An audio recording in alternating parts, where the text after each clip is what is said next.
Good morning, guys. So let's just wait a couple of more minutes.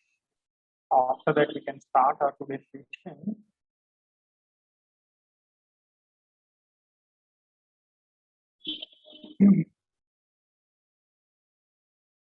So, do you guys have college today as well, or do you have off in the college today?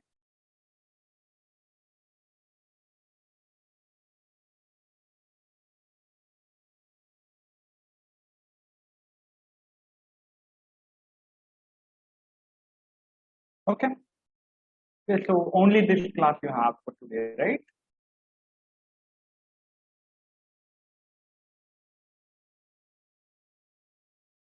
Okay, great. Okay, only training. So, any other classes going on for your training, like aptitude or something else, or is it just okay and aptitude? Okay. Yeah, how is it going aptitude? It's good.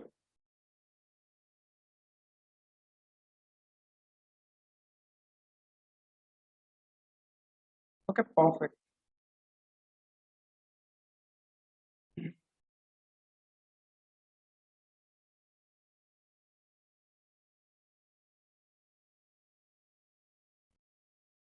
Okay, so let's get started with the today's session. Guys, just to give a quick intro about arrays, right? So, like those who are just new to the Java, right, doesn't know how to write exact the syntax. So although we have discussed a lot of questions on the arrays as well, but still, I have seen like some of you guys were still facing issues on initializing the array. How should you declare the array? Right? So all those concepts we'll cover quickly in the 15 to 20 minutes, right? So these are more or less basics, but yeah, these are the synthetical things that you need to learn, right? And the best way to learn these things, right? Even if you do the more and more programming, right, you will automatically grab these things. So I will just quickly introduce to this. We will not take much time on this. After that, we'll move on to the questions, what exactly we wanted to discuss, right? But I will just give a touch upon on this, right? So Java remains one of the most popular and the used programming languages, right? Due to its platform independence, that's what we have discussed. Many new developers use the Java as their first language, although it's not the case with us, right? We already know C, we already know Python as well, most of us, right? So Java is known as the being verbose, and some developers struggle to get the basics down. Understanding the data structure is the key component of the Java program, and arrays are the first step to help you with Java journey. They are just going to implement some arrays. What are the arrays, types of arrays, right? So these are the things we are going to learn. Some things will be new for most of the people. Some things you might know, right? So guys, since we are all together in a class, so we will quickly go through the basics. We'll not take much time on this, right? Those who still face issue in struggling with the syntax, right? What I can suggest you guys, you can again go to this link. I will make sure this PDF will share with you guys, right? You can again access this link and have a look, whatever wherever you feel it, right? Or maybe you can just Google whatever the syntax you wanted to know. So maybe you can directly get the syntax from the Google, and the next time you use it by yourself, don't Google it again, right? Try to memorize the syntax as much as you can. Okay, you're definitely guide to Java programming. So what are the arrays in Java? Just to give a quick intro, a variable is a location in our program is named as a value, right? It has a name, it has a value. The value could be of any data type like integer, an array is another variable type, and container object with a fixed number of values that are all of a single type. So it's not a dynamic one, it has a fixed one. If we talk about the dynamic one, that's going to be a linked list, right? This is how our array is going to look like. So, right, integers start from the zero, goes till the n minus one. Elements start from the element one to the n plus one. If I talk about zero to the n minus one, that means I have total n elements in that. Then I have from one to n. If I talk about zero to n, right, so that means it has n plus one elements, right? Right. This is how my array looks like. This is called as an element. These are called as an index, and this is how the array looks. quite basic. What's unique about the arrays in the Java? Arrays are dynamically allocated. Arrays in every language will differ slightly. Here, the unique qualities of an arrays in the Java that differ from any other languages. Arrays are dynamically allocated. That's what they are trying to say, that you can define the value of an n and you can just increase the size of the array. Right? So arrays are objects in the Java. That's same almost in every other language, whatever you talk about in hooks, right? A Java array variable is declared like the other variables. Variables are ordered with an index 0 at the beginning. The superclass of an array type is an object. Guys, this is the important question. Sometimes company asks as an MCQ that what is a superclass of an array, right? So object is always going to be a superclass of every data type. Just memorize this, right? The size of an array is specified with an int value. So basically, we write an int value inside this, right? If you want to define a single dimensional array in a Java, it should be like this. The variable, whatever the numbers you want to put over here, that data type of row number. After that, there should be a square bracket. My array is equal to the 10, 20, 30, 40. Similarly, you can define the multi-dimensional array in this manner. If you want to define the multi-dimensional array, you should have the two brackets. And after that, you can define the size as well, right? If you want to define in this manner, you should have the two curly braces, and inside the curly braces, you can put all the stuff, right? You can define an array of objects as well. Here, I have defined an integer as the data type, which is a primitive data type. But if you want to define an object, an array of an object, right? So student is an object name that I have, right? And I want to create an object of this class. So new student 4. Basically, I can pass. The array list is a class that is resizable array. And while the built-in arrays have a fixed size, right? So the array lists are changed their size dynamically. So the elements of an array can be added and removed by using the method such as in C++. So they are talking about the array list, right? What exactly the array list? Array list basically allocates the memory dynamically. So you don't have to define you don't have to give any predefined size to that. Quickly introducing this array list, basically the data type of the list, that whatever you want, and you don't have to define this will create an array list for me, right? And apart from that, you need to import the util.star or util.array list.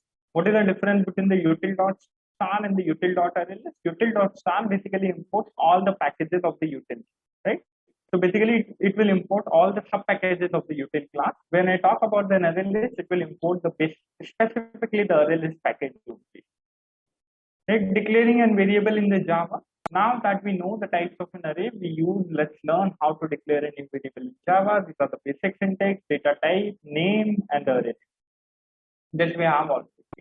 If you want an array to be defined of a string, you can define it like this. If you want to define an array of an integer, you can define it like this.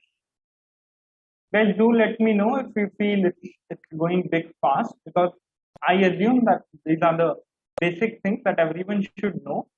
But if you still feel like I'm going too fast, or you want me to slow down, or you want me to explain more, you just let me know, guys. Right? Yeah. Anyone can tell me, no issues. Right? So as we learn, okay, no issues. As we learn, the arrays have a fixed amount of an element. We have to define the number of elements that our array will hold to allocate the memory. Here is the basic syntax for the memory allocation, right? So this is how the memory is being allocated in the Java. Is it clear? Okay, guys. Till here, anyone has any doubts how the memory is being allocated? First, we declare a variable. After that, we allocate with the string variable. So we have a double data type over here, right?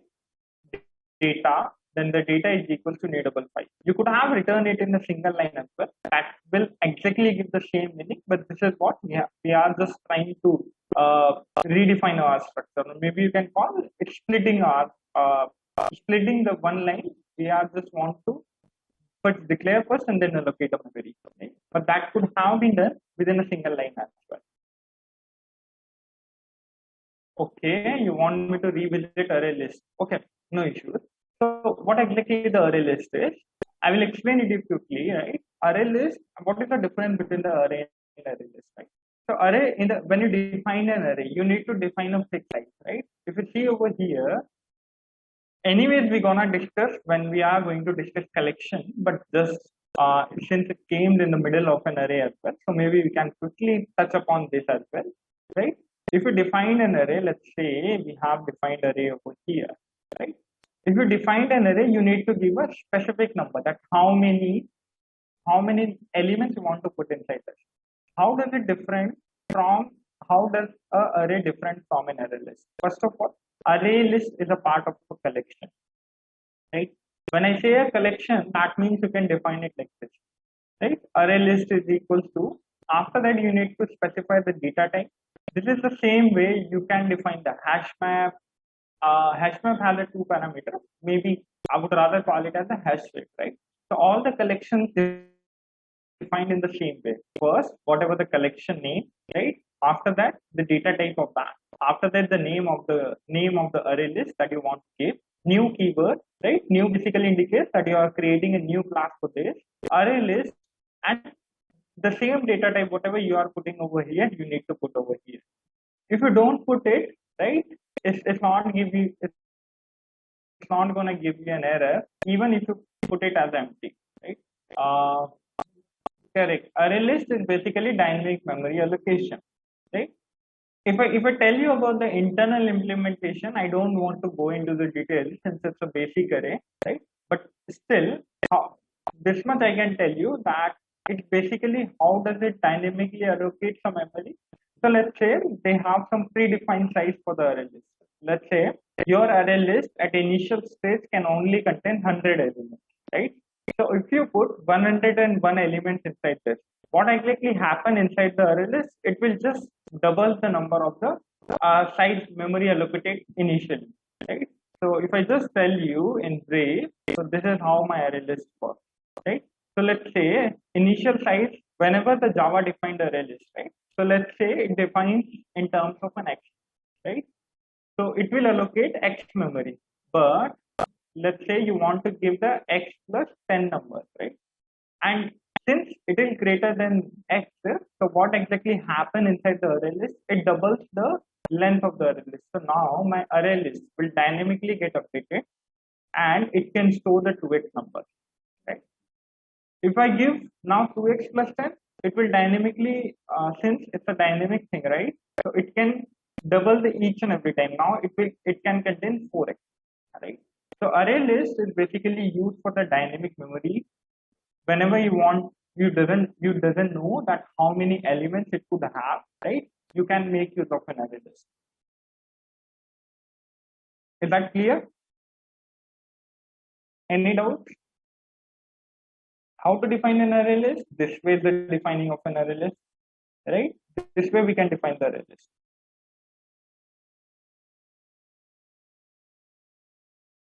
Here, and this way is defining the ways of an array. Any doubts, guys? Quickly. Okay. Above the array can store the 5 elements. Above the array can store 5 elements, meaning the length of the array is 5. For another example, we want to store the names of 50 people. We create an array of a string type. The array below can store up to 50 elements, right? So they have declare and allocate a memory in the same line, right? They have created a string array which is of a data type string, which can contain the 50 strings altogether. Right? So there are other ways to declare arrays in the Java. Basically, this is the one of the ways, right? So we can define this way. We can define this way as well. But this is, we usually don't prefer this. The only preferred method I see it as the first one and the last one, right? So if you already know the number, you can define in this way. If you doesn't know the number, if you only know that what should be the size of this, then you can define in the very first. Is it clear for everyone? Anyone still struggling with that?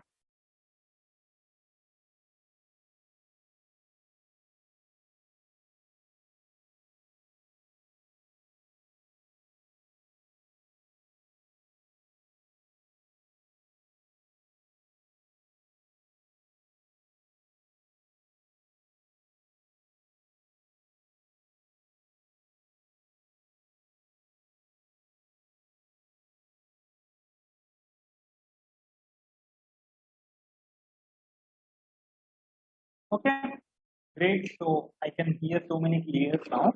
Good. So in the first two cases, we add the element to an array container manually, right? In the third case, we added the element when we declare the array. So initializing this is basically we are just allocating the zero at the zeroth index, we are putting the variable part, not the variable, the value as the one. At the one index, at the first index, the value is becoming two, right? So in the Java, it is recommended to in the official document to declare like this, to declare an array using like this. So how exactly we initialize an array in the Java? This is the way to initialize the arrays in the Java, right? So this is basically they are declaring and allocating a memory at the same time. After that, they are putting the values inside it, right? So instead of doing 1, 2, 3, 4, you can make use of for loop. I hope most of you guys are aware of it, right? So declaring an array in the Java is like this. After that, initializing an array in the Java should be so age 0 will contain the number 25, age 1 will contain the number 50. Okay? Accessing and changing elements of an array, right? So we access the elements of an array. How do we access the elements of an array? Do you guys aware of anyone, guys?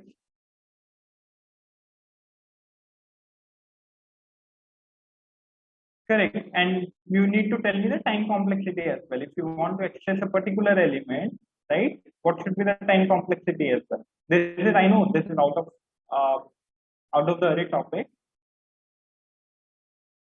Good, good. So we access an element. Okay, good. So we access the element array using an index number. So definitely, if I know the index, if I know that I need to pick a number which is at the second index, right?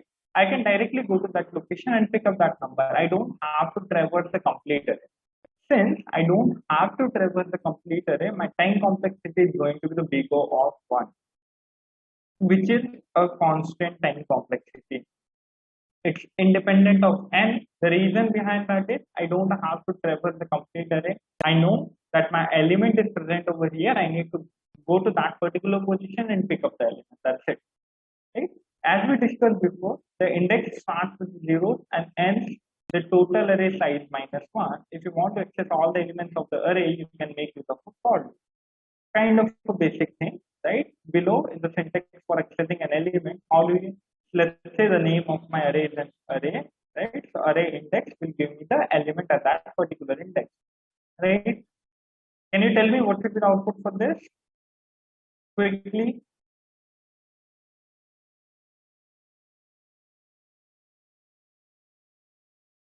Okay. There is quite easy question, right?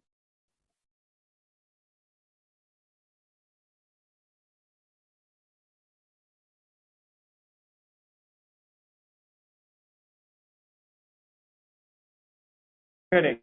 So the output is going to be the pitbull, right? Because we have created an array of a dogs object. Sorry, we have created an array of dogs, right? Which contains the names of the dogs. So that are going to be in the string format, and I want to access the zero, whatever the element present at the zeroth index, which is going to be the pitbull, right? In the Java, you can use the system.out.println to print the value that we all are aware of. Right? We can change the value of a current element using an index number. In the above example, can you tell me what should be the answer for this one?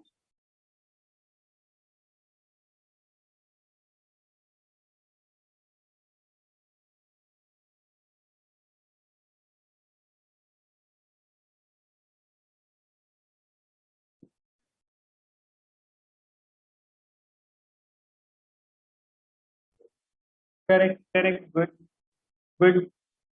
So the answer for this one is going to be the after update. Before update, it's going to be the pitbull.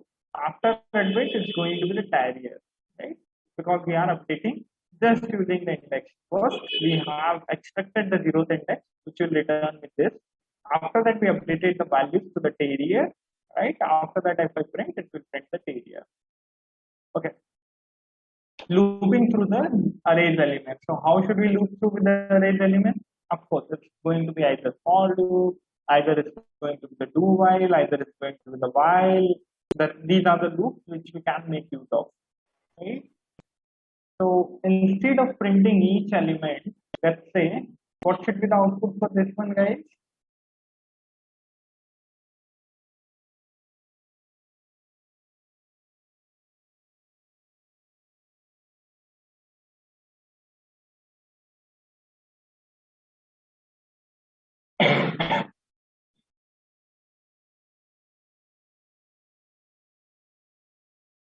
Okay, just three.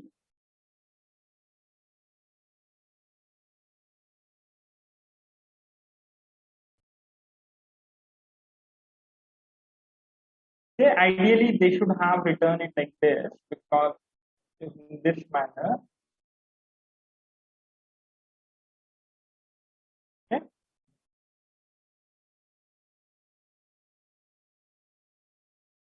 correct. Let's try it out.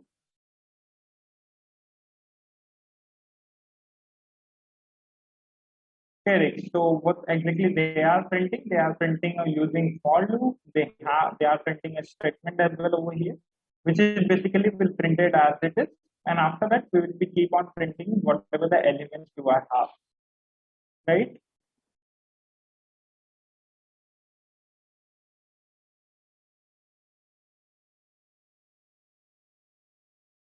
Okay. If I do like this, will it give error or it will work?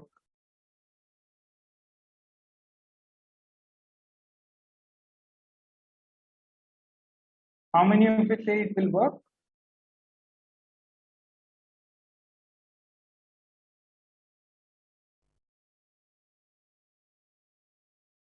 Let's try it out then.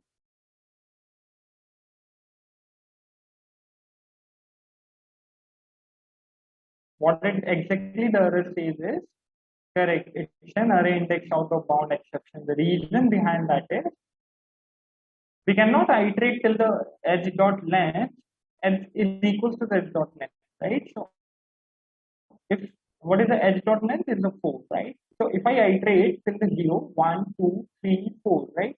I still have 5 elements, which is not possible, right? I cannot have a 5 elements altogether. 0, 1, then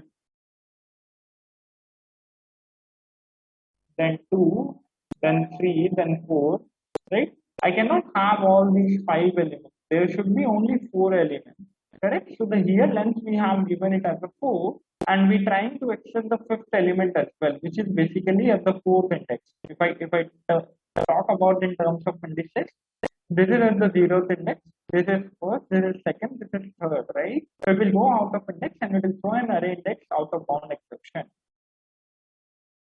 Right, guys, please don't make such silly mistakes, right? Okay, common Java arrays operation. So once we create and initialize our array, now we need to learn how to manipulate it. Okay, so how will you get the first and the last element?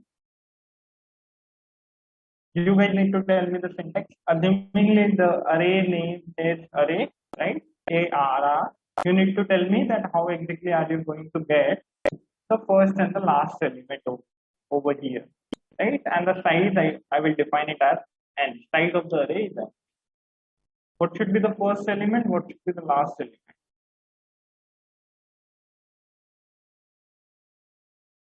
Okay, first element I will define. Let's say what should be the last element? What should be the last element, guys?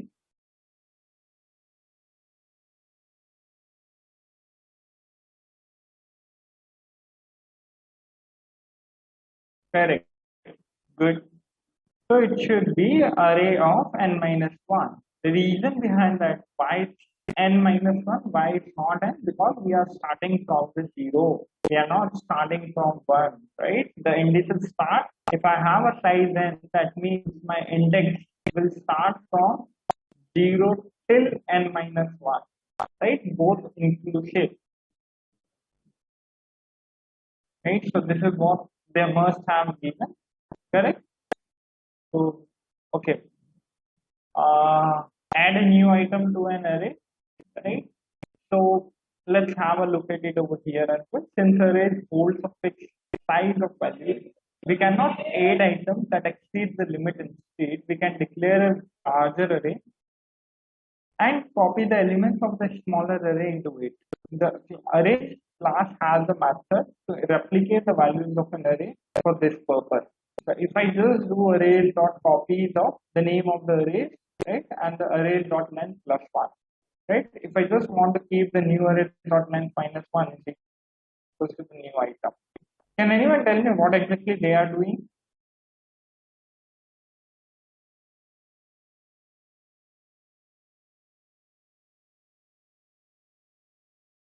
Okay. Just try to answer these questions, right? It will make you more clear once you try to answer these questions, right? So what exactly they have done is, I will give you an just clue for it, right? They have defined a new array, right?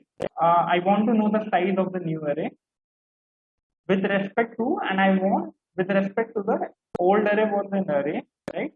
I will tell you the size of this. The size of this was 0. Sorry, the size of this was n, right? What is the size of this? The new array that we have created, and what is the new item they have added? Correct, correct, good. And what is the last element of this array?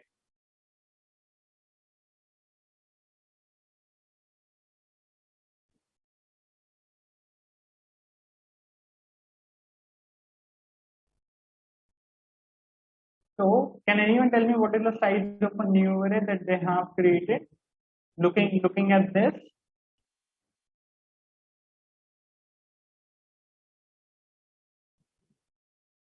nth element is the last one. Okay, n plus one is the size. Okay, good, correct. So, what exactly they are doing is, let's say they already have a name as an array. They created a one more array which is of a new array. They copy all the elements of an array inside a new array, right? But they want an additional element to be added. For that, they have increased the size by one, right? So if I talk about the size, if the array size was n, the size of this is going to be n plus 1. The last element of the new array, they have defined it over here. New array dot length minus 1, it is equal to the new item. So the last element is going to be the new item, right? Any notes guys in this?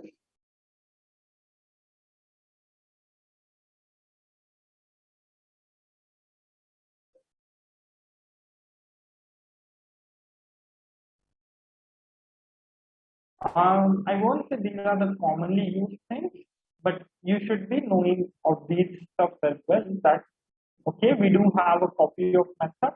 Might be that you don't know the exact syntax. You have other ways to do it as well. I'm not saying this is the only way to do it, right? You could have created a one more array, and instead of using this syntax, you could have iterated for the each and every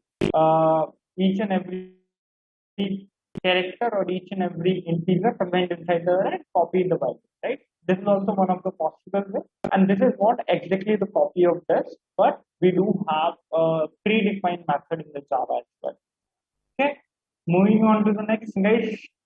So far, any doubts in this? Okay, so convert a list to an array, right? Okay, good. So exactly we want to convert a list into an array. How should I do it? I have a list, I have an array list, right? So the method returns an array of a type object whose elements are all of the same sequence as they are in the list. Casting is used to specify the each element and performing the sum operation. Okay, so this is an array list. Previously, we have seen the syntax of this and how exactly the array list is defined, right? We will be learning a lot more about the array list, hash map, hash set in the coming lessons. But this is just a kind of give you the basics for now. right? Array list is defined in that manner. Array list of a type integer, right? Since you want to put integers inside it, these are the integers 1, 2, 3, 4. List I have defined as a name is equal to the new array list. Then I have added 1, 2, 3, 4 inside.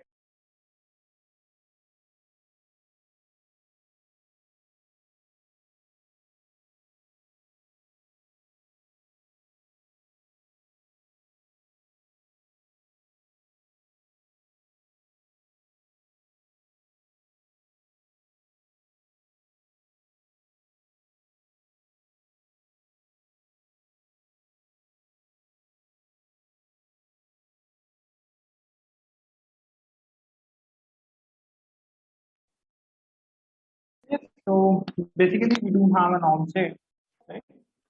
Now, how to convert an array list into an object array, right? So object array we have created, we are creating an object array equals to the list dot to array. Right? To array is a function to convert in a list into an array. Now we converted a list into an array. Now we have an object array which contains a type object. Right? So if you want to convert it into an integer, you need to iterate inside the loop. Right? So for object obj colon object array. Right? So what exactly this indicates that you want to iterate each and every object. It's kind of a defined method, right? Kind of a variable I, if I say about in terms of a for loop, right? We usually write for int I, so that is basically int. This is type of a data type. Then I, the variable name, right? This we have defined as an object. Till what I want to iterate till the object array. Like system.out.println obj plus one, right? Using casting, performing addition, right? So what exactly we want to do is we want to just increase the value by one. Whatever the value we have, we want to increase the value by one. So we have to do the first typecasting and then we will be able to increase the value.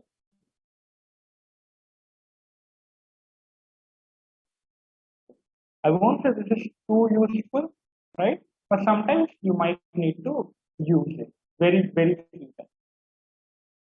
And mostly the company usually asks such questions at the time of when they are giving an MCQ.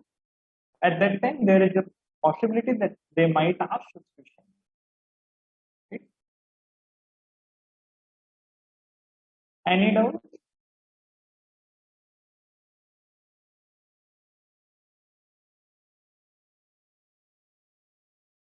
Okay. What exactly it says to arrays, right? Rarely used method, right? The variant takes already a defined array at its parameter. When the array size is greater than or equals to the size of the list, and then the array is filled with the element of the list and the type of the return is specified by the parameter type. Casting is unnecessary.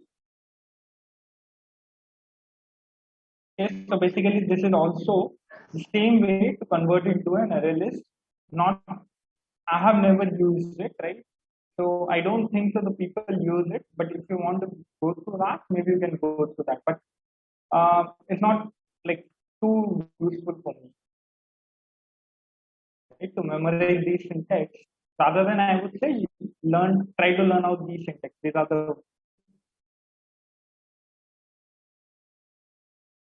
okay. So we can use Java utility. Sorry guys.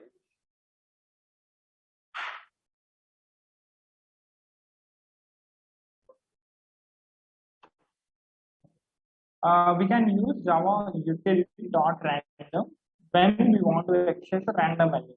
So let's say that there was a code given to you, right? And you need to generate a random value in the range of 1 to 10, right?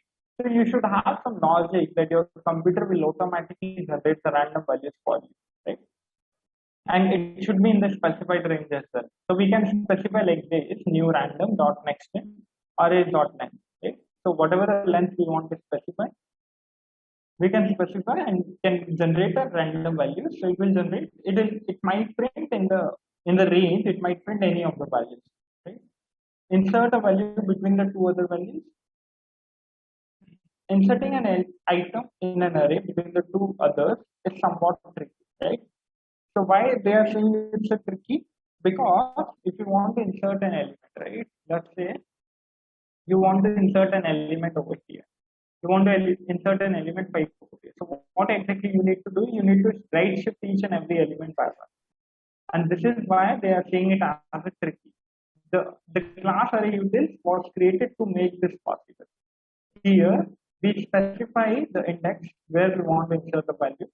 Our output is the new array with, with now larger number of elements. So basically the larger array they are defining.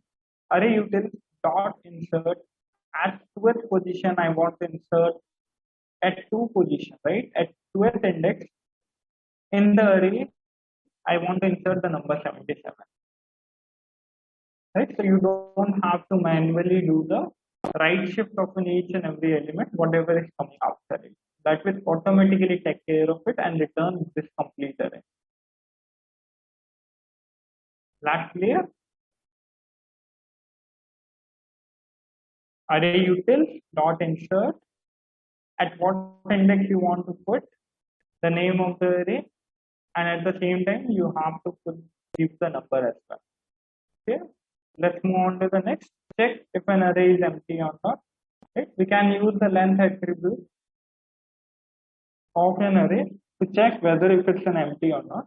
Boolean is empty is equals to the array is equals to null, or array.length is equals to 0. Right? So if it is empty is equals to the array, that is also the one of the possible way. But you can always make use of this. This is more than sufficient condition. Right? Rather than learning these many syntax, this is more than one sufficient. Right? Array.length is equals to 0. That means you don't have any element present inside the array. That means your array is empty. That's it. Any doubts, guys, so far? Whatever we have discussed, we are more or less done with that.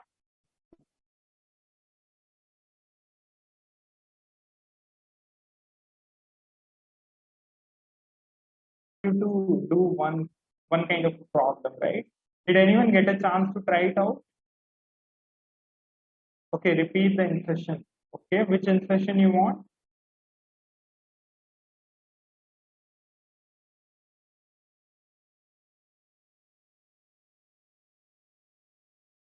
Between the two elements. Okay, no issue. So basically, this is how you should insert an element within the two elements. Let's say you want to insert an element 6 over here, right? How exactly you gonna do it with the code, right? So what exactly you need to do is you want to insert 6 at the third position, right? Which is basically second index. You want to put a 6 over here, right? So what exactly you need to do is the array was already defined. If you directly define as like array, right? Array at 2 position. Array at 2 position is equals to 3. Right? That's not gonna solve my problem. The reason behind that is, sorry, it's 6. The reason behind that is it will replace whatever the existing value we have, right? So it will replace 5 and instead it will put 6. But I want to insert a value, right? I don't want my 5 to be replaced. So what exactly I need to do is, right? Whatever the elements coming after this, I need to create a space first, right? So what I'm going to do is for and I is equals to 2, I should be lesser than n plus 1, right? And make sure the array length is already much more than enough, right? So what I am going to do is array of I plus 1 is going to be the array of I, right?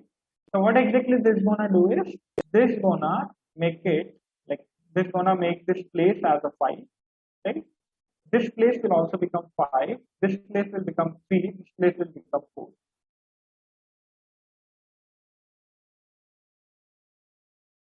Right? So this way, you need to just right shift each and every element, right? And that's what it makes it easier when you do insert in that way 2 comma array comma 77. Right? So you want to insert the number at the second position, sorry, second index on the array, and the number is going to be the 77. Clear?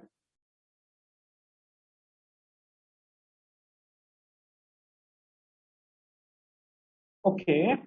So before we move on to the question, if I remember correctly, I asked you to solve one question, which is how will you find the second maximum in the array? Guys, any answers on it, or any suggestions you want to give, or any thoughts you have on this?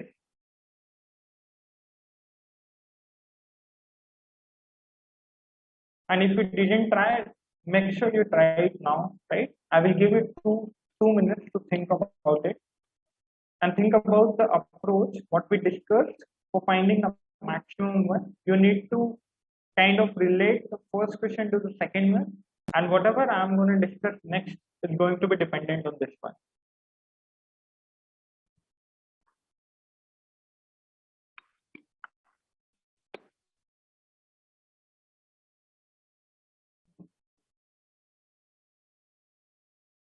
I'm not saying it should be an optimized one, but you should try to optimize one. You can suggest me any of the solution, whatever you can think of. Okay, get the maximum, find the difference between all the elements to the maximum one. Okay, this is good. Yep. Try to think about the time complexity for your solution as well.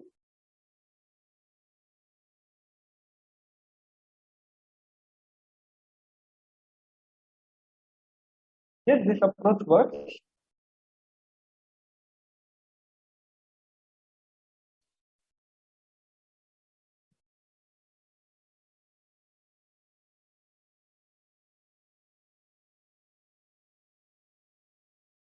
How it should be, I'm learning, guys.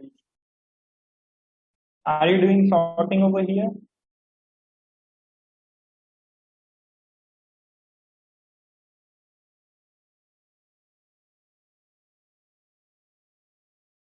Okay. Okay, let me just quickly conduct a poll regarding one thing. Can we do sorting? You can do the sorting, but you need to tell me the time complexity as well. Okay. First, in finding the max, you will do sort. Then what's the purpose of, like, you could have done the sorting at the first instance, right?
Okay, not by sorting, but okay, find the maximum number. Okay, and make it 0, and again find the maximum number. Okay, good.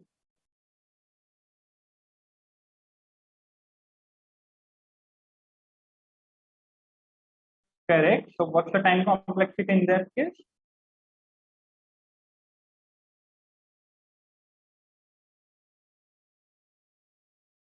There might be, my solution might be different from you, right?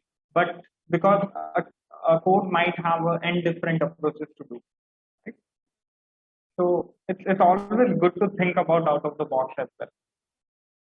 Okay, not by the sorting, we use yesterday's approach to find the maximum number, and next we follow this approach. Okay, good. Find the maximum and again find the max. That less than the first element. Correct, correct. Good. Remove the first max, let's do it again. Good. Yes. How will you remove the first max? Will you remove it from the array as well?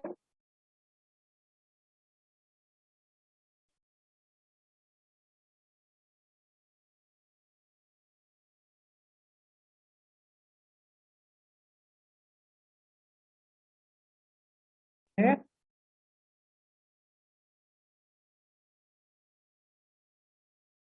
Do you guys see a poll on your screen? Okay, no, make it 0. Okay. Array dot sort, then print a n minus 1. Okay. So good to see you guys.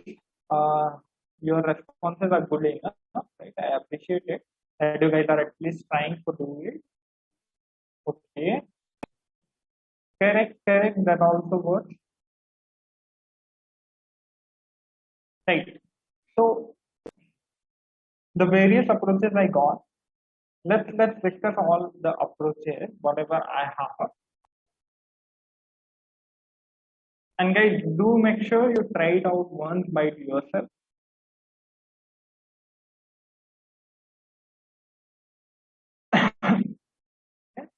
So what exactly is the very first approach I can think of?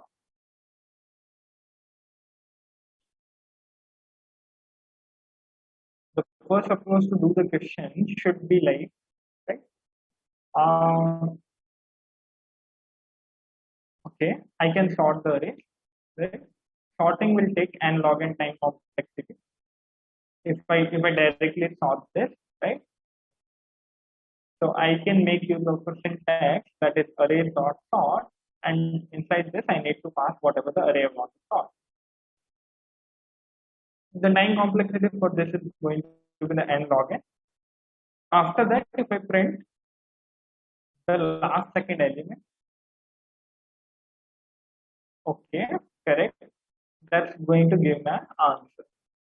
But it's the time complexity for this solution is going to be the n log n. Let's think about the second way, right? Second way, I can do it like there should be one more approaches to that. Let's call it as a zeroth approach, since we always talk about the indices, right? Let's call it as a zeroth approach. So what can be the zeroth approach? What we can do, what we could have done is we could have sorted the array by applying bubble sort, right? Which will take big of n square. Of course, it's not an optimized solution, but I'm just telling you the way that we can solve this issue. Okay, if multiple max numbers are present, sorting not give the answer, right? Yep, if the numbers are equal, then we might need to use the hash set before inserting these elements, right? Because then it might break. Yep, that's correct.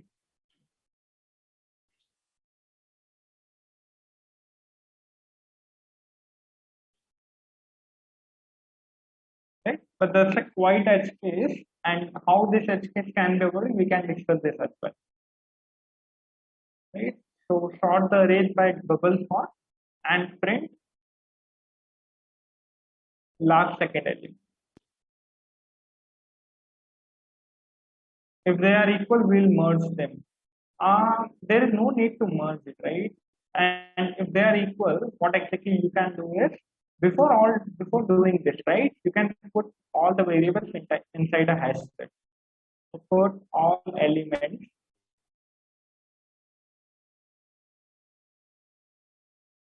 inside hash set.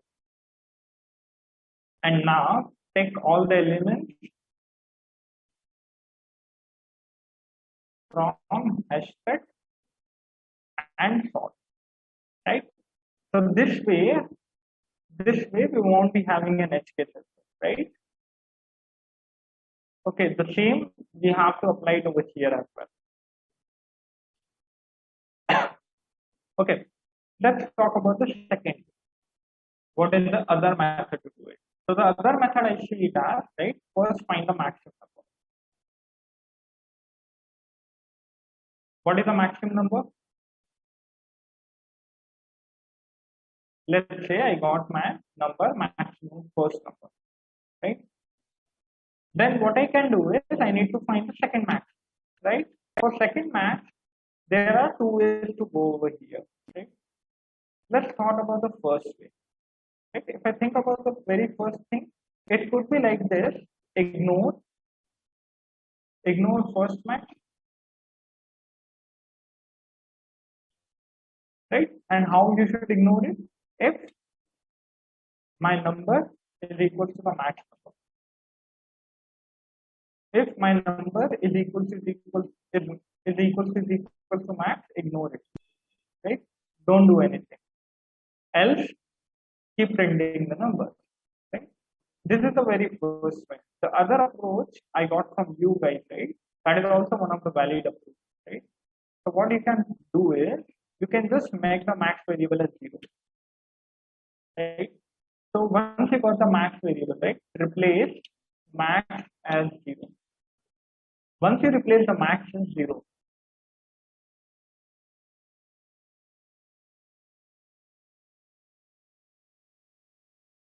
okay, we will discuss that as well.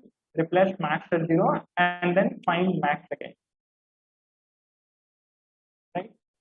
Okay, we can do it like this, then finding the max method, removing that element from the array that has the last element would be the second max. Hmm, right. But the removing an element from a particular right array, it will make the elements as a 0, right? Either you need to make all the elements to the right shape or you need to make a left shape, right? Let's say the removing will not be a good approach. The reason behind that is, let's say if my array will look like this, right? So if you say you will just remove the maximum element from here, right? So in the arrays, if you want to remove an element, right? If in the arrays, if you want to remove an element, you need to shift each and every element right shape by one, right? So we can make it 0. That's a good approach. But rather than removing it, just make it 0. That will give you the correct answer as well. Because if you remove it, you need to shift all these elements to the one side, right? So the 5 should come instead of 25. 6 should come over here, and you need to keep the spaces empty, and then find the maximum. Right? So it requires a lot more iteration. Got it? Okay. So I guess most of the guys have attended the course. Guys, is there anyone missing? Those who want to attend course, because I see the strength is 200.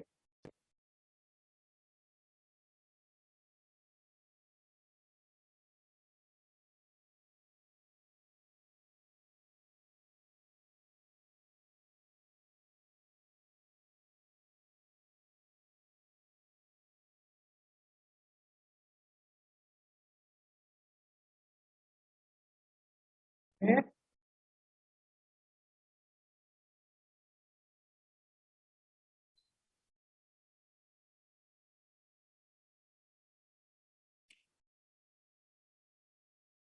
Okay.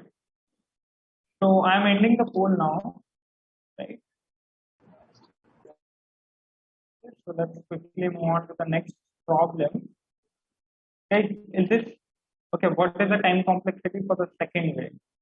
Yes, this is the second way. You tell me what is the time complexity for this?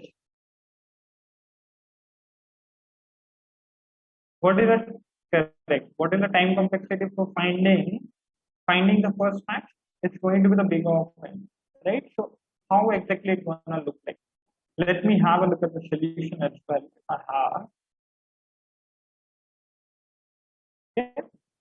So what exactly we are going to do over here is just to avoid an edge case. If an array size is lesser than 2, we are going to say this is an invalid input, right? The largest is equal to the second and the integer dot minimum value. So here we have calculated the first maximum. After that, we are checking that if it's not the largest, that means if it's not equal to the first maximum, the second is equal to the max dot max second comma array of 5. Right? So for this loop, the time complexity is a big of n. For this loop also, the time complexity is a big of n. But are these are in the nested one? No, these are not in the nested one, right? So I can directly mention my time complexity as a big of n.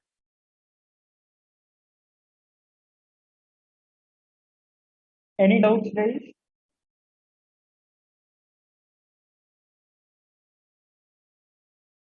So I hope you are clear with the three approaches, and I will suggest you, right, whenever you are going for an interview, don't try to give him an optimal solution directly. Try to give him all the approaches, whatever the possible approaches you could think of at the time of interview, right?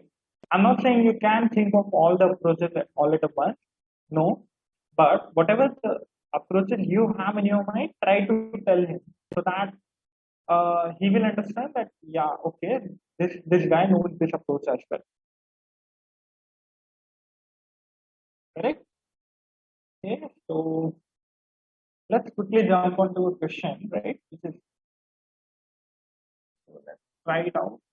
Not tough question, but let's see how many you can do it. Think about the solution. Think about the solution.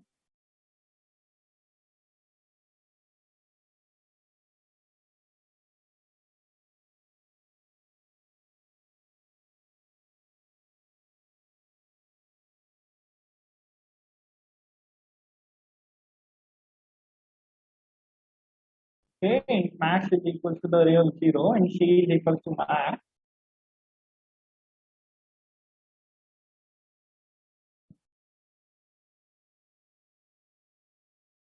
Correct.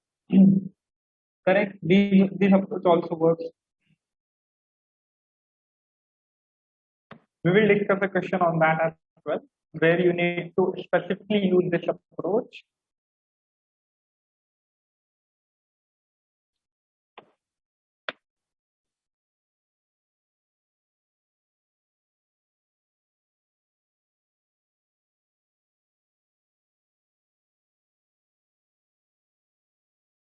Right?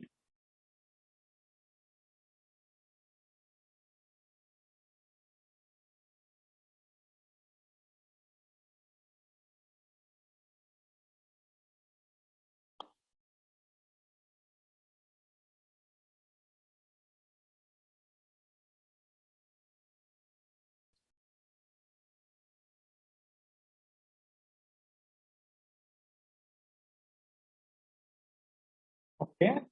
Think about the question more. Try to think about the edge cases.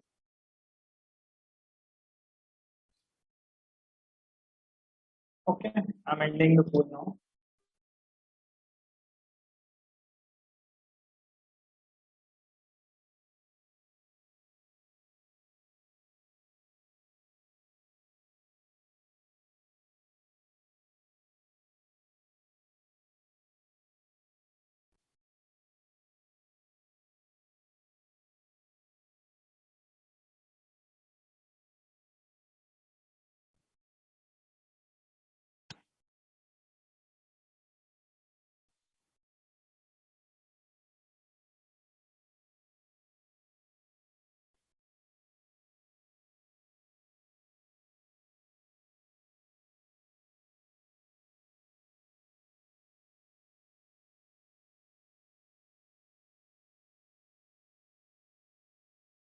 Okay. First find the maximum element, save it in a variable, then make it zero. In the array, again find the max, save it in a variable, find the product of the variable. Okay. Let's see, will it always give the correct answer? Think about the edge cases again. Right? You are missing out something here. How about other guys?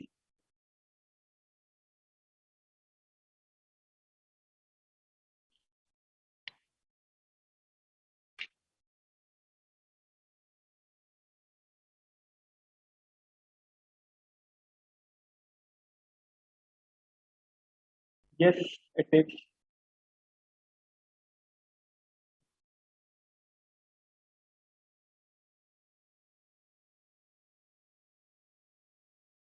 Guys, it's totally dependent on the very first few questions, right? Whatever we have discussed. Okay, we take two maximum and product the product one, two minimum, make the product two and compare both the highest. Okay, good. Okay, max is equals to 0. Okay, current, okay, temp, okay, but it's not always going to be the consecutive ones, right?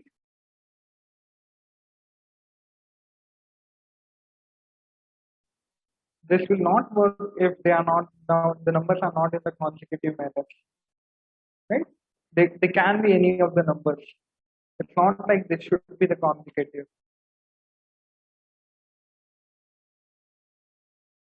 Sorting and returning the product of what, right? Product of what numbers?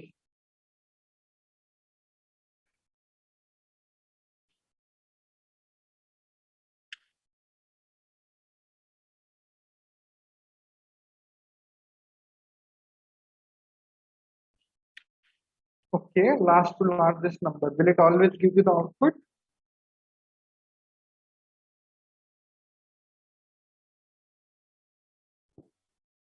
Okay, okay. Do the sorting first. Find the product of I and I plus 1.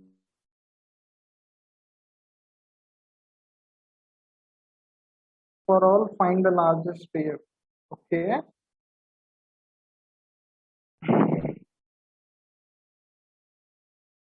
Okay. So let's think about the approach, right? Most of you guys gave the correct answer, but there are the slight mistake you guys are doing, right? So let me just clear out this, right? I'm writing a method one over here. The time complexity, the expected time complexity is a big O of n, right?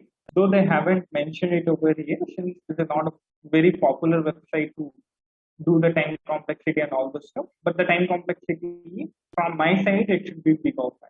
Right? So method one, let's discuss about the method, right? We can sort the array, right? So if I sort the array, I will be getting this minus 3, minus 2, sorry, there is minus 10 as well, so minus 10, right? Then I do have a minus 3, then minus 2, right? Then I have 5 and 6, right? Okay, if I sort the array, right? So there can be two possibilities. If I list down all the possibilities,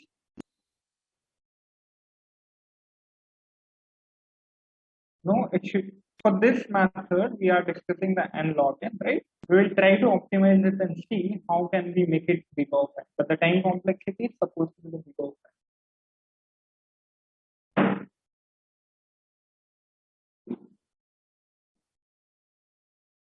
Clear? Okay.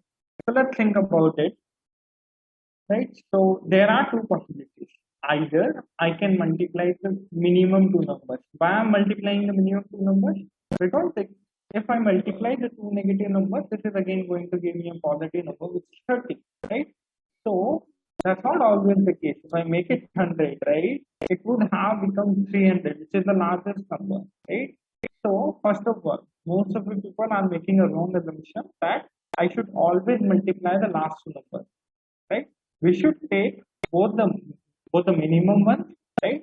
Which are on the minimum side and which are on the maximum side, and then we need to compare the product of these. Correct? Possibility one, that it might give me the correct output. If you have a look at the possibility two, right? So the possibility two could be, right? I can get the maximum answer by just multiplying the last two, right? Apparently, in this case, both were gave the same answer, so I could have taken any one of these. But ideally, we should take both the possibilities, right? If I make it, let's say, if I make it 65 over here, right? So it would have become a greater number then, right? So we never know which is going to be a greater number, or maybe it's whatever the multiplication is, right? It may be 625. So whatever the multiplication comes, we need to find that we need to consider both the numbers. The first mistake, right? The second mistake about the time complexity. I'm not saying the time complexity is a mistake, right? It's a way of an optimizing the. So the time complexity for the above solution is n log n and log n. If both the products are equal, so what exactly we need? Given an integer array, find the product of the two integers in it, right? Anyway, we need to print out the product, right? So how does it matter which product, from where you are getting the product? You need to always print out the product. That clear? Okay, let's have a look at the method number. Right, so what I'm going to do is, can you find the maximum number for this?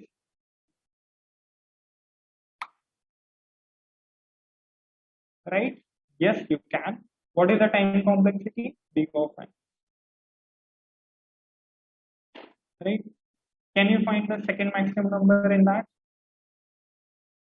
Find second max. Right, what is the time complexity? Big of n. Can you find the minimum number similarly? Just you need to reverse the condition. What is the time complexity? Big of. Can you find the second minimum number? What is the time complexity? Again, big of. Right? If you multiply these two numbers, the minimum and the second minimum,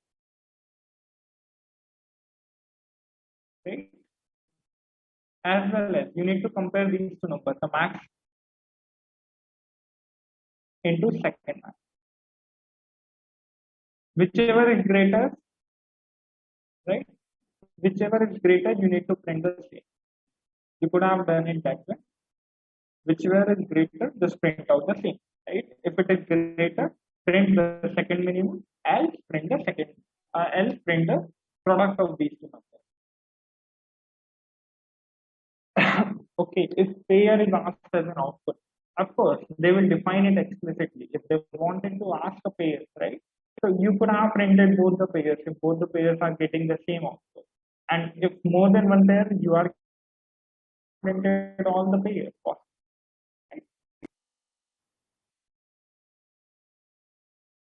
Okay. Now the question is, can you find the maximum number? Yes, we have discussed. Can you find the second maximum? Yes, we have discussed. Similarly, you need to find the minimum, you need to find second minimum. Is that clear, guys? Do you guys feel whether it would be tough to find me the minimum number? You already know the maximum approach. I'm not sure whether they have the solution for it or not. Yep, they do have one solution. Right? Similar kind of a thing. Correct. It could be almost the same. Right? Just you need to, instead of greater than, you need to put a less than. Right? And the very first time, if you are defining with a number, right? So it should be integer dot max value instead of integer dot minimum value. That's the only difference you need to make of. Clear? Any doubts, guys, in this question? I have already attached the link. You have the solution as well, right? If you want to go through the solution as well, that's also okay, right? Because this is also the same solution they are giving.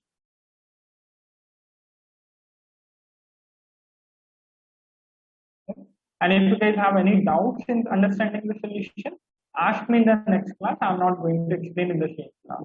Change it to Java. It has been changed to the Java. Okay. We will discuss in the next class if you guys have doubts.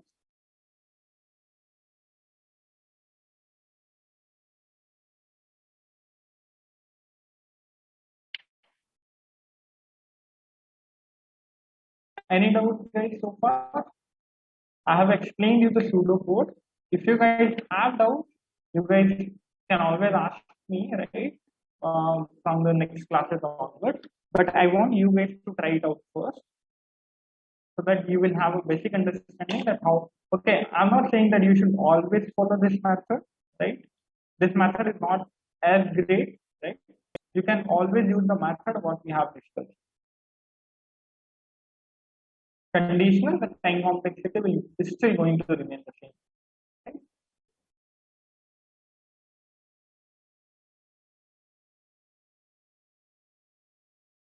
Okay, so let's move on to the next. Any doubts, guys, in understanding the pseudocode?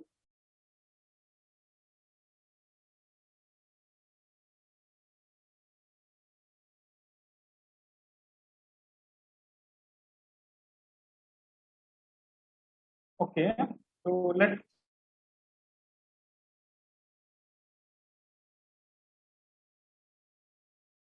in the array, which is going to be the largest one,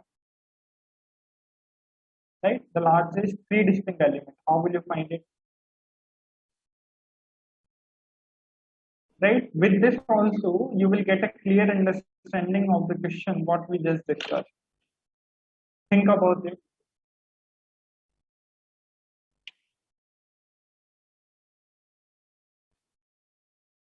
Easy method is sorting and get the last three. Yes, it is an easy method, but it's not an optimized solution. Correct?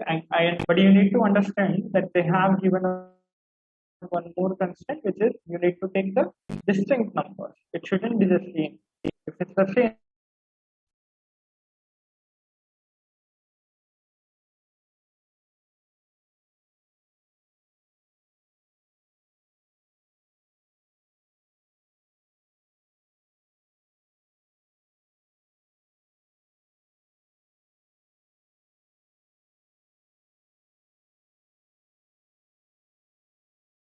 think about the approach, guys.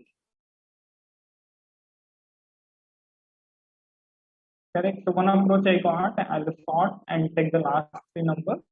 But for the sorting, we need to keep in mind that we should first put inside the hash set or remove the duplicate somehow.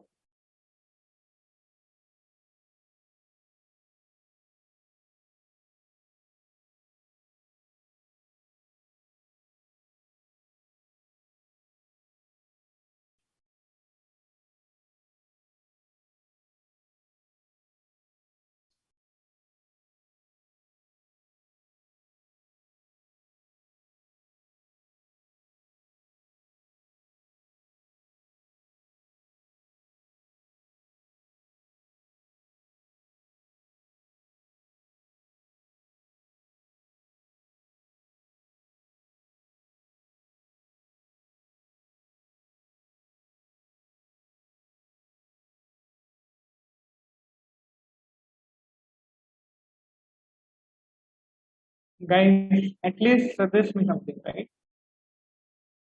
It's not too tough question. Okay, get the first mix, print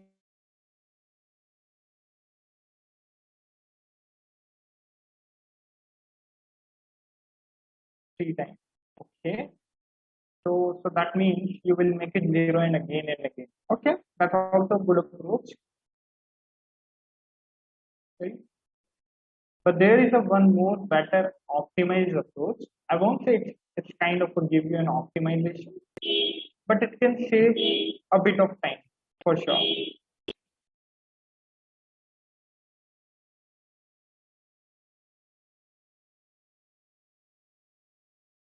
Okay, if any duplicate ones, then nullify all those.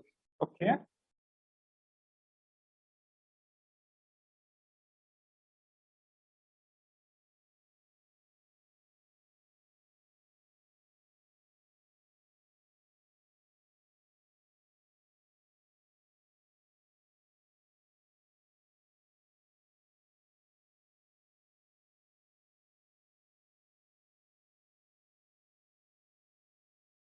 or else convert into a hash rate. Okay, okay.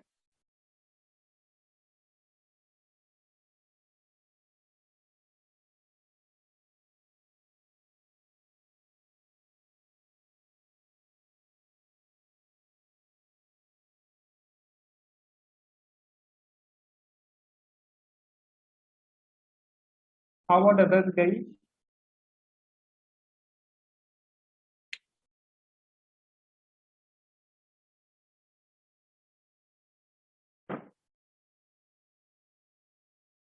Others doesn't have any solution to it.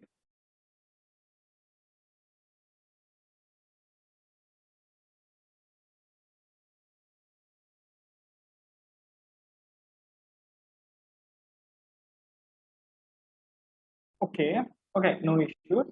So let's have a look exactly what exactly they are trying to do, right? And at the same time, I can include one more solution to this, right? Because we haven't discussed the solution so far, and the solution is I would say it's a third way of doing it.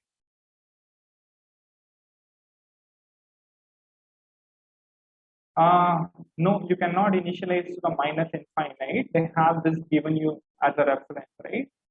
Let me show it to you where it is so. Correct. So what exactly they are trying to say is initialize the largest element with the minus infinity. But what exactly they are trying to say with the minus infinite? That it should be initialized with the integer dot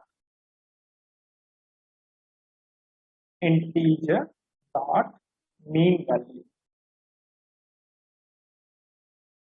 right? It should always be initialized with that because it is of a type integer. If you have a look at the code, I'm not very sure whether they do have the same or not, but let's have. So,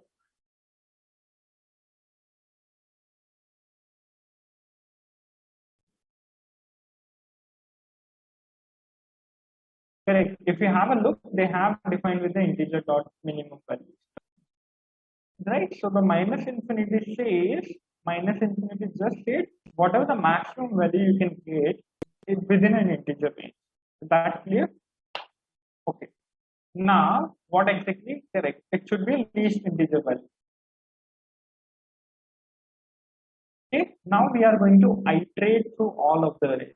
So basically, if you have a look at this method, right? This method, what we just discussed as a second method, right? The second method of doing this. So how exactly you gonna find it? First, you will write a for loop. For int I is equal to 0, I should be lesser than n plus max. And after that, you will find the max variable, right? Here you got max. By applying some condition, you got the max variable. Is that clear?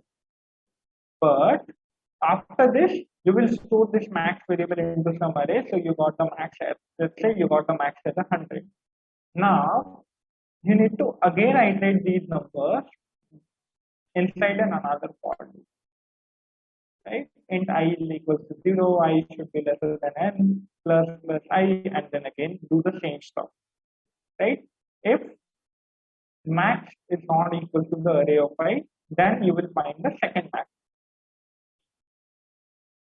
by applying the same condition what you applying for the maximum, right? Here you will find the second.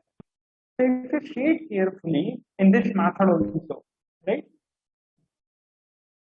Correct. In this method also, we are using a two for loop. That means we are iterating each and every number twice. Is there a way I can do it inside the same loop? Right? So I could have done it inside the same loop, right? And the method I can do it is like this, right? So what exactly they have done with this way, you can find the first maximum, second maximum, third maximum, whatever the maximum number you want, you can find this way as well. Iterate through all the elements. Let's the current element here. Okay, I'm on the element number x. Okay, I have defined the three variables, which is first, second, third. All initially defined with the variable with an integer dot minimum value. So it's, let's say consider some minus negative number. Okay, if x is greater than first, that means the array that you are going to iterate, you found a particular number which is greater than the first number, right? So if it's greater than first, what I'm going to do is third, I will initialize with the second. Second, I will initialize with the first. First, I will initialize with the x. Why I'm doing so, right? If I want to find just one maximum number, this condition I would have to say. These conditions, the very first condition, right? But these conditions I'm using because the reason we have that is so that I can calculate the second and the third maximum value in the same part, right? Else if x is greater than second, right? If a number is greater than second as well, what I'm going to do is third is equal to the second, right? So the third will become the second number because once you get a number, which is greater than the second number, automatically it will become the second number, right?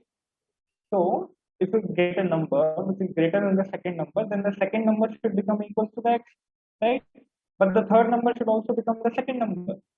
So the third number will become the second number. That's a kind of a normal, let's say, okay, let me ask you like this.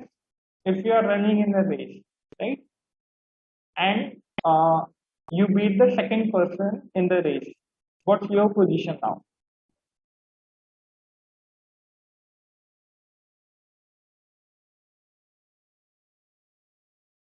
You beat the second person in the race, what's your position now? You are running inside a race, you beat the second person in the race, what's your position?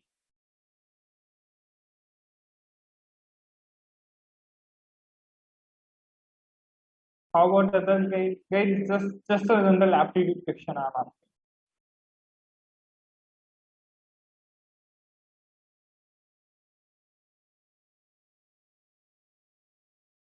Okay, first, second, is it?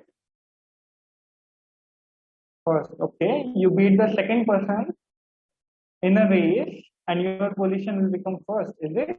Or second?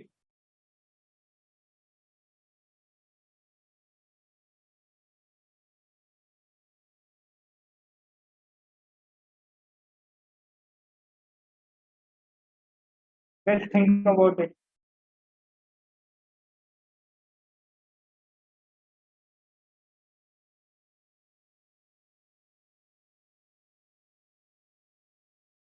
Correct. So that's going to be the second one, not the first one. The reason behind it is you still need to be the first person, right? Then only you will become first, right? Think about it, right? You just assume yourself you're doing a race, right? You beat the second person, you still be on the second position, and that's what the same logic we are going to apply over here. Kind of a same logic, right? So if you got a number which is greater than the second one, then automatically the third one will become the second one, and the second one will become equal to that,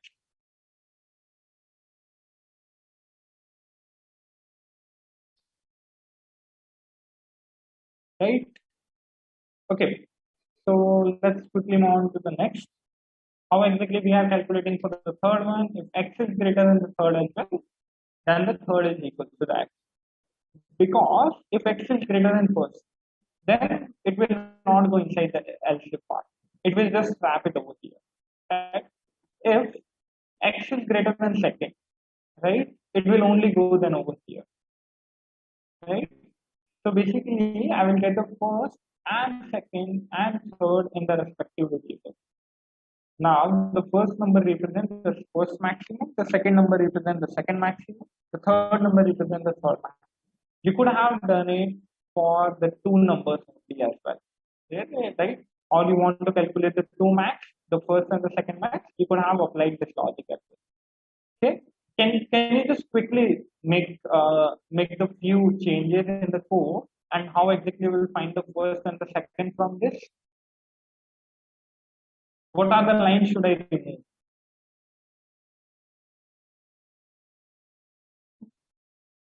Just to simplify this, maybe you can tell me the line numbers over here. Okay, what are the lines should I remove off so that I will get the second number? So I will get the first and the second only. I don't want to calculate the third one. I want first and the second.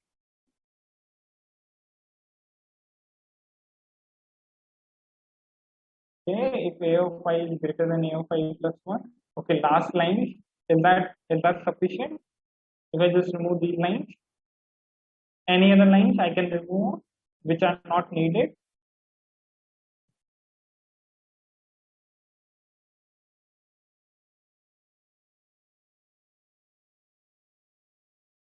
Okay, if a of I is greater than,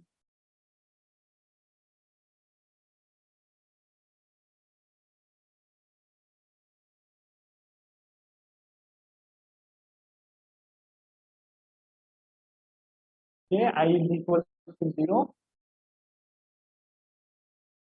Okay, third is equal to second. Okay, if I just remove this as well, so we don't need this as well.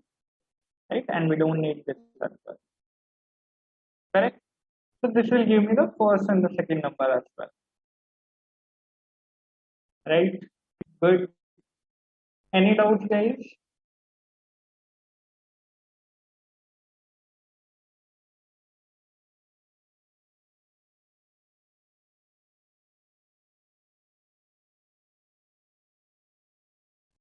Okay. Well then, let's move on to the next. Guys, with this way, you can find the first, you can find the second, you can find even the minimum as well, right? So if you try out the question that we have just discussed, right? If we see the solution, right, it's kind of a matching with this one. So that's the reason we have, is this correct? Okay, which one it is?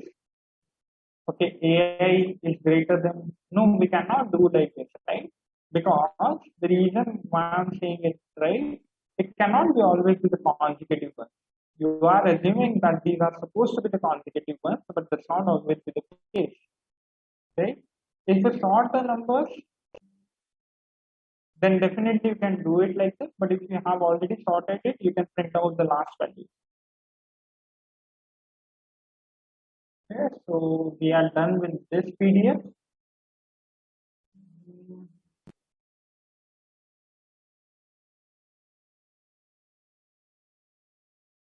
Correct. You could have done that way, first and second. Okay, so this is we have done. Let's discuss this later. Okay, let's discuss this one.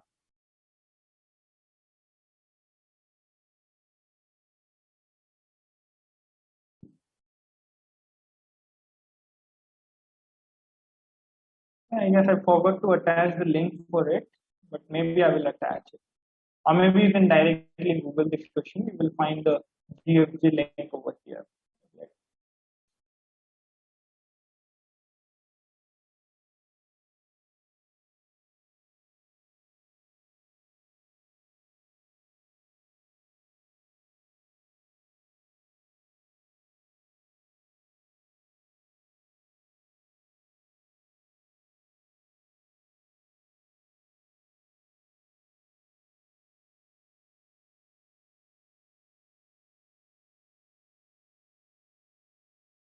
Okay, think about it.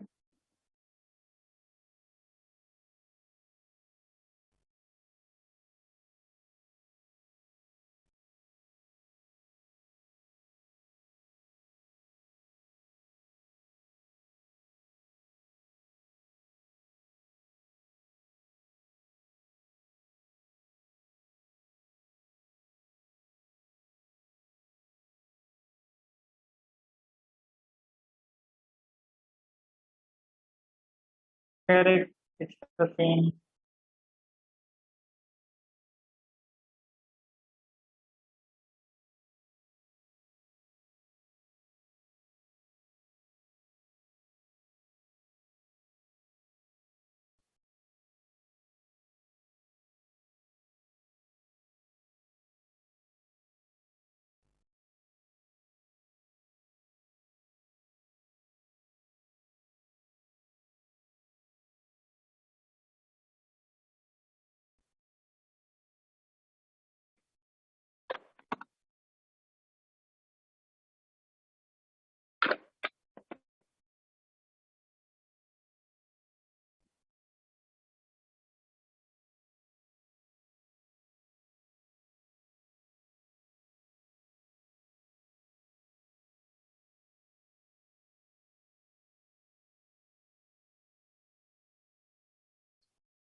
Okay, after sorting, adding the first element with the next element, if the sum is equal to 6, print the first and the next element. Okay, but it could be like, it should not be always in the order, right? It could be any of the numbers.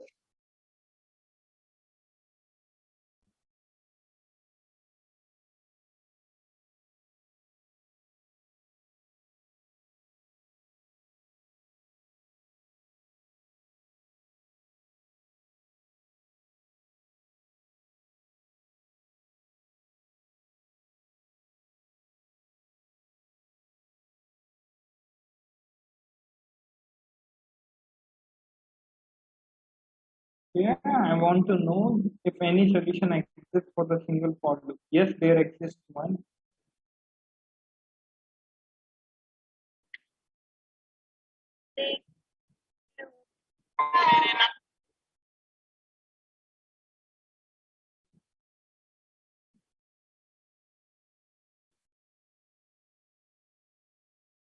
Guys, can you quickly try to answer poll for the second time? Yes, this is a different poll. Right? Can you quickly try to answer this so that I can close this as well?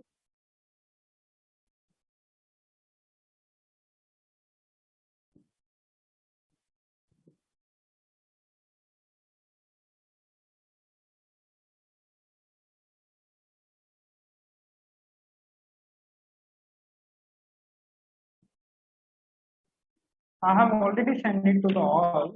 I'm not sure why you guys didn't get it. It's okay if you didn't get it. It's all right. Okay. So, guys, can you suggest me one thing? It's not getting submitted.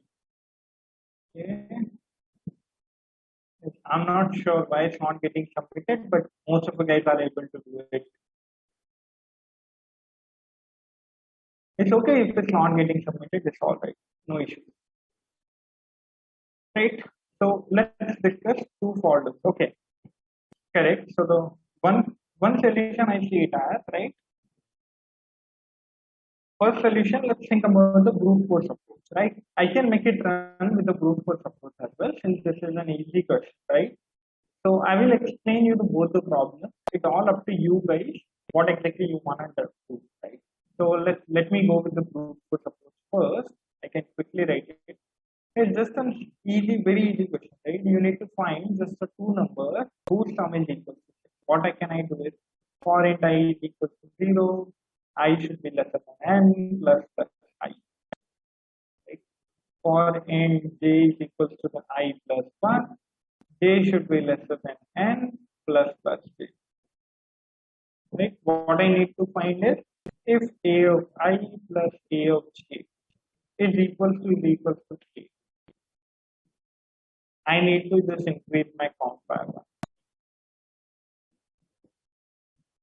right? And I can define a variable count over it,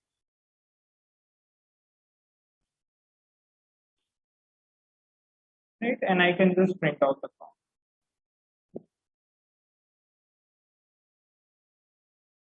No, I don't have to print it because I need to return it. Okay. Do you guys see any concerns in this?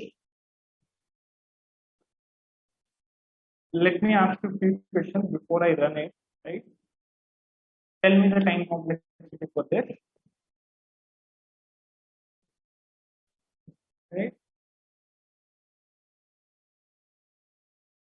What is the time complexity for this? Correct. It's going to be the big O of n square. The reason why we are having a big O of n square, okay. Okay, now let's pre-assume, right? Pre-assume, will it work? Will it work for the given test case?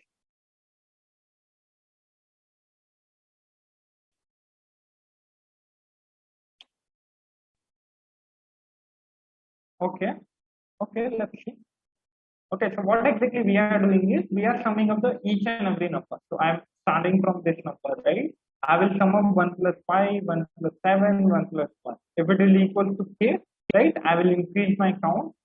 Then I will start from 5 plus 7, 5 plus 1, 7 plus 1. This is what all the numbers are taking, right? Wherever the sum becomes equal, we are just printing back. Okay, so let's try to run it out and see. Okay, can you help me to debug? What should I change? Have a look at the error, right?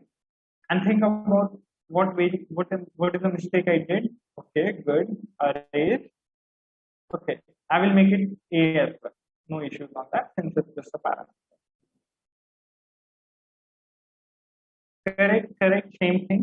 Correct, good. Okay, will it work now? Correct. So we are getting the output answer 2. Is it a correct output 2?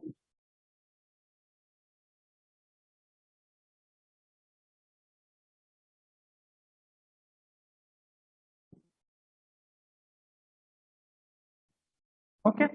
So if I try to submit it, I guess it will work as of now, but that's not the optimal approach. Still,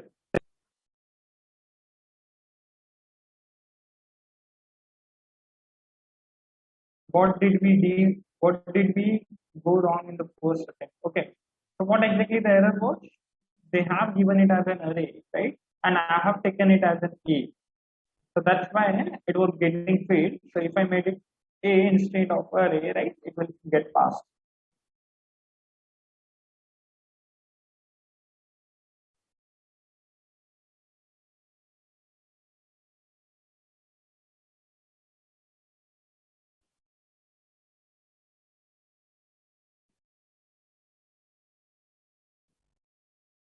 Correct. It got passed, right? It is saying that it got passed since they have kept it in the easy side, right? But they are expecting a time complexity with bigger offense. So this is a compiler issue because they are accepting a bigger offense square solution as well. Ideally, they shouldn't accept it, right? But that's also okay. At least you got one of the approaches. Let's try it out with the other approaches as well, right? So this is the approach that exactly I wanted to try. So let me just comment out this one. Okay. Let's think about the second approach.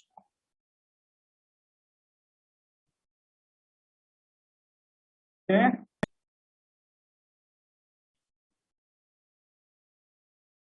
Second approach. What it could be. Do you guys have any suggestions on it? This approach will work, right? You can get the test cases passed at least on the GFG portal, but that's not an optimized approach, right? When the company is going to ask you, yes, it should have a single loop, only just one loop.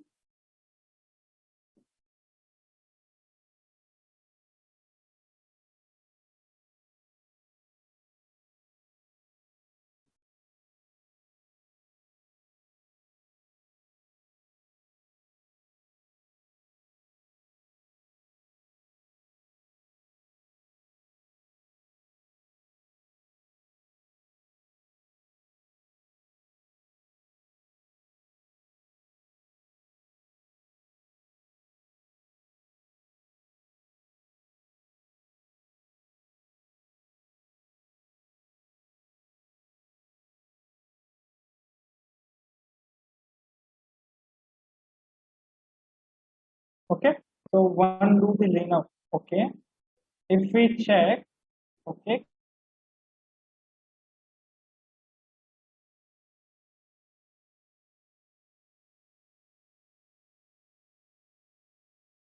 uh, okay, k minus array of y in array count plus 2.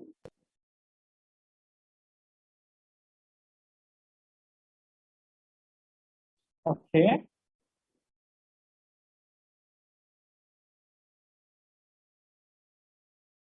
correct. So how you gonna check it? Okay, let me do it that way. You got close to the solution, but still it's not an absolutely correct solution, right? If you have a look at the company, right, that was actually being asked by the several companies, right? So you are close to the solution, but not exactly what exactly the solution should be. So let me explain it to you. Let's say I'm iterating inside the loop. Let me try iterating now. So what others are seeing is check for the sum, right? So for every number you need to check, but how exactly you wanna check it? Let's say the difference is equal to, I got it as sum minus array of y. Okay, assumingly this has a difference like that, and I have defined a predefined difference as such. Okay. Now, how will you check whether that difference is present inside the remaining array or not? How will you do it? You still need a loop for it, right? Is loop required?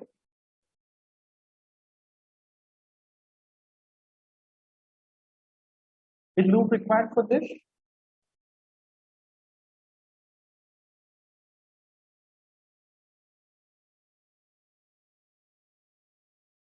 I know most of you guys are close to the solution, but not the correct solution.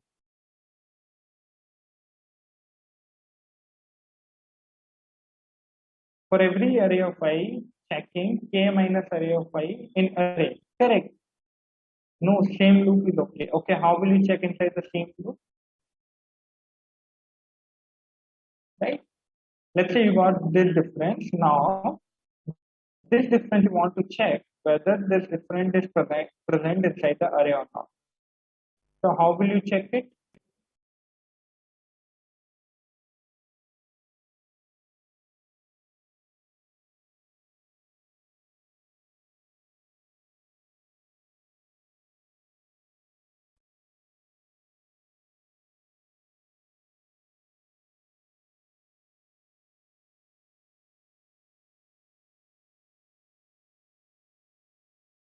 No, guys, if the difference is equal to a of I, that doesn't solve your problem, right? You need to check. Okay, what exactly the others are trying to say is, let me explain for others as well. So if I have 1, 5, 7, and 1, all right. So what exactly I'm going to do over here is I will just start iterating from here 1. Right? So I will check whether I need to get the sum as a 6. If I talk about this case, the sum should be equal to the 6. Right? So if the sum has to be 6, what I need to check is the very first thing, sum minus whatever the sum I'm getting. That is 6 I'm getting, right? So I need to check whether the 5 is present inside this array or not. But how will you check without iterating whether the 5 is present or not? Right? You need to iterate the complete array. Then only you will going to get yes, 5 is present. Right? After this, you will go on to the 5 and check whether 1 is present inside the whole array or not. Right? And you need to tell me also that it's how many times it is present. Right? So you need to tell yes, 1 is present. For saying this thing, for mentioning this thing, you need to at least go inside into the loop once. Right? If you have to go inside into the loop once, that means you still go back to the step 1. You're still using a do loop, which is again a big O and time complex. Big O and square time. Right? You are close to the solution, but not the exact solution. Okay, let me give you one more hint over here. If you have a look at the topic text, right, it says arrays as well as we need to use a hash. What does that hash indicate? That means somewhere I need to maintain a count of the variables, count of the numbers present inside the array. Think about it.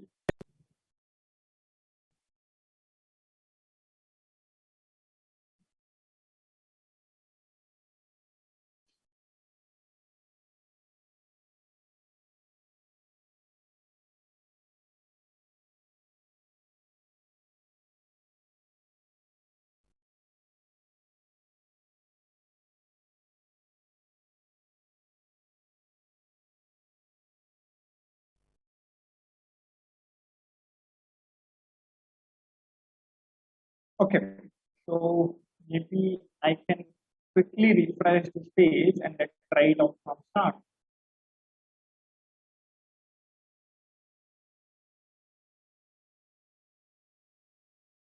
Okay, so what exactly we gonna make use of an hash map, right?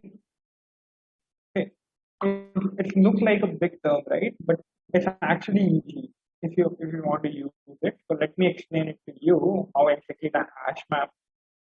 First, I will explain the pseudocode. Then maybe in the next class, if we get time, maybe in the today's class, we'll discuss the code as well. Right. So what exactly I'm going to do is I will maintain the count of an each and every number present inside. So how many times one is present? Can you tell me? If I talk about this case, how many times one is present?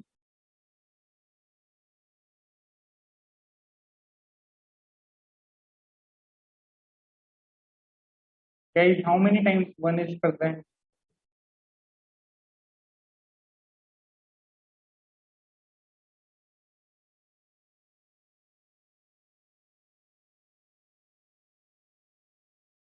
Okay, great. So it's two times. So I will maintain the count of this. I will make it answer two. Okay, how many times five is present? One time. How many times seven is present? One time. Correct. So I got this, my count, I got my count variable, right? Which basically predicts, which basically tells me each and every number count, right? Now I will go inside my array, alright? Iterate through the array. Okay, if I iterate through the array, right? So what I'm gonna do is, what is the first number I'm going to iterate? It's one, right? If the number is going to be the one, what I'm gonna do is, I will check whether, right?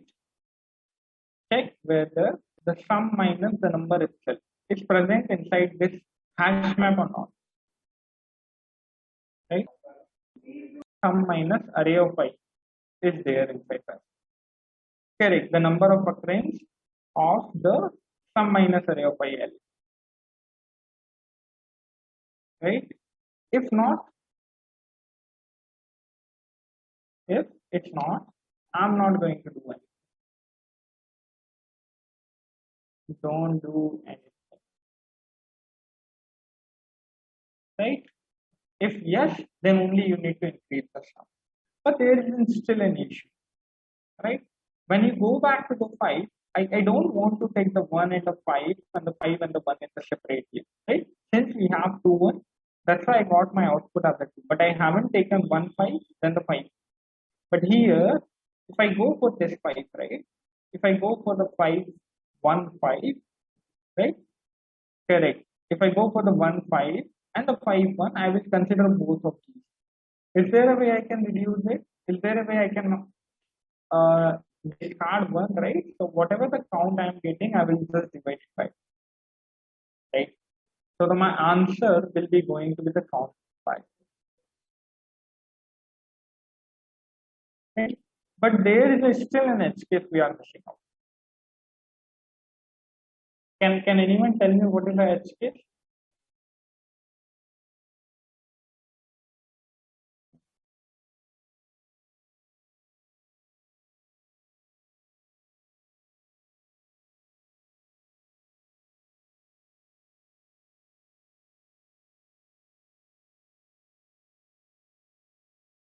Correct. Occurrence of both are more than twice, right? Both occurrence of both are twice, so that's why we have reduced it by 2. But there is an edge case. The edge case is basically, let's say the number, the sum we want to take it as a 6. Guys, I know this is not an easy solution, right? It should have been at least a medium problem. But the reason why I'm discussing it because I just want to touch upon the each and every level. So that if this question was being asked by the product level company, you should be able to explain these steps. Even these steps contain a lot of marks when you explain it to an interviewer, right? And this is absolutely a good question, right? So the sum is equals to the 6 you are getting. If the sum is equals to the 6, how exactly we should do it? If the sum is equal to 6, and let's say there is a number which is 3, right? So 3 is getting repeated 2 number of times.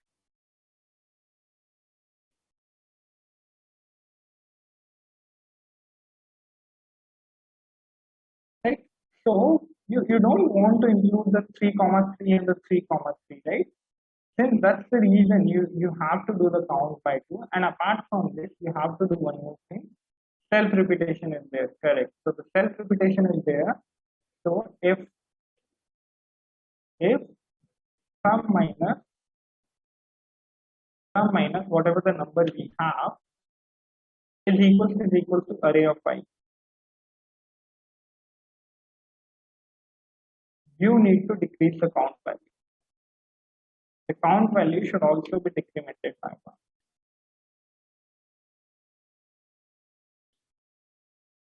Right? This will just in the case if the numbers are equal, because you don't want to take 3 comma 3 and again the 3 comma 3. It's the same case.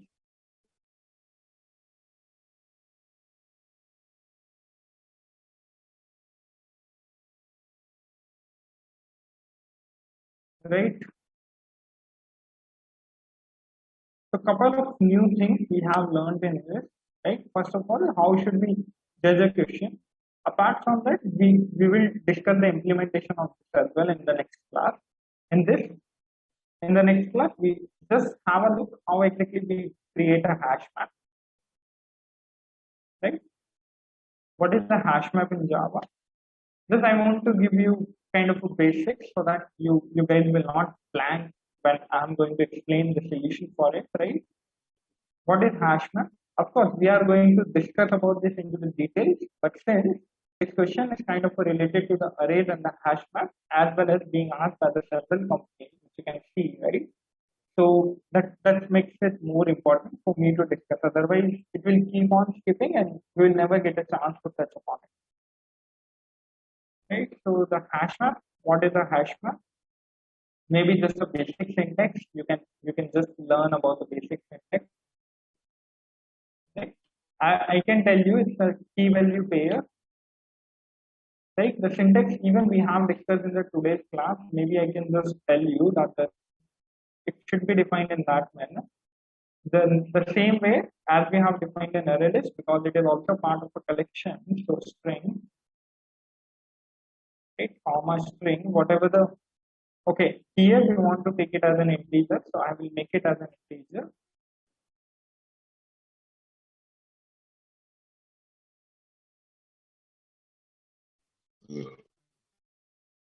If AI occurs twice or not, no, we always have to make it.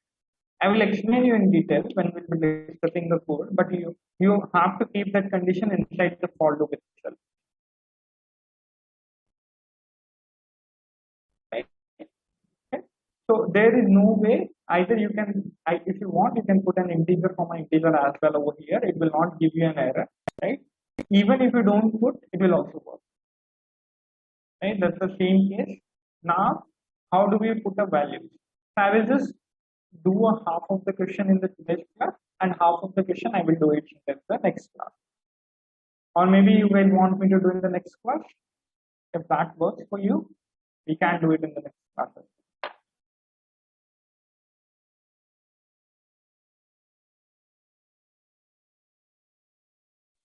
Okay. How about others? Okay, better if we can do it in the next class. Okay, no issues on that. Right? Just have a look at the hash map syntax. How do we put the value and get the value? These are the basic syntax. I want you guys to prepare it. Right? It won't take more than for you to prepare, let's say 10 minutes. But you need to give a 10 minutes to this, at least for the hash. Maybe you can watch a YouTube video, whatever suits you. Maybe you can have a look at the GFG tutorial. Maybe you can anywhere is fine for me. Right? Okay. Any doubts, guys?